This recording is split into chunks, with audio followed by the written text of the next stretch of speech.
that we have for lubing the chain is really ideally you want to lube the chain from the center. If you lube it on the outside, it's just going to whip off. If we lube it through the center, centrifugal force is actually going to force it into the chain before it can fling off. I like to do it right up here in the front and drape a rag on it so I don't cover, thank you, the exhaust system with chain lube. And the key parts that we want to lubricate on the chain realistically are going to be where the rollers meet the plates. So we've got a pin, a plate, and we have a roller. Okay? When we lube the chain, the critical point to lube is between the roller and the plate. There's an O-ring out here, so ideally the lube's not going to get in past that O-ring. And if you just lube it here, you're really not going to do any good. Vicariously, when you're spraying here, it gets down onto the roller. What makes the chain work is as the roller comes onto the sprocket teeth, it rolls down into the bottom. If the roller was solid, as it came on, it would scrub on the chain. And that's why when you see a chain wear, you're not really seeing the teeth bend. What you're seeing is that normally the chain shape or the sprocket shape is like this. And as the roller wears it, it wears one side more than the other, so it gives it that hooking effect. And that's primarily caused by the roller not rolling down into the valley.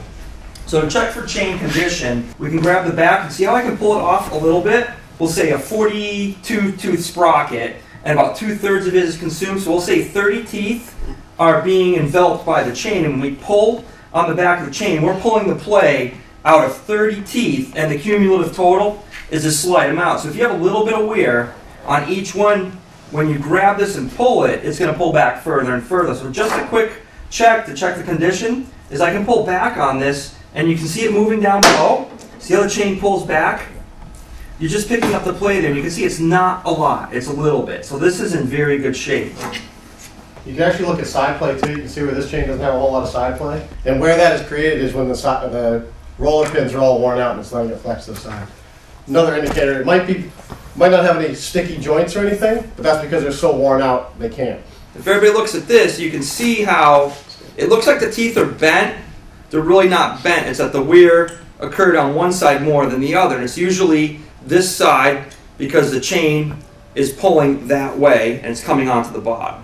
The other thing too is with alloy sprockets being aluminum alloy, lubrication and tension is much more critical because the aluminum doesn't have the ability to sustain a lack of maintenance the way the steel does. If the rear sprocket looked like this, but the chain didn't have a lot of pullback play and the front sprocket looked absolutely perfect, you might make a judgment call. But sometimes the components are so expensive, you are almost better off to replace it as a match set.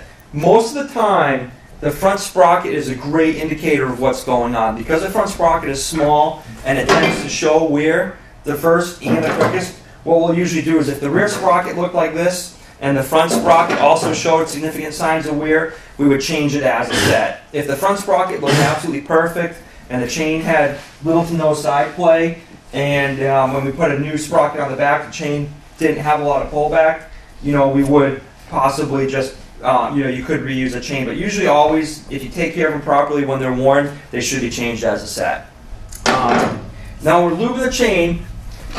We want to get between the roller and the plate. So I'll drape a rag right here, kind of aim the straw at it, and we'll spray the inner run, and we'll spray the outer run. And that's it. The best time to do this is when the chain is hot, so when you get home. And what that does is it keeps the lube in suspension in a liquid form longer, so it has more chance to run between the plates.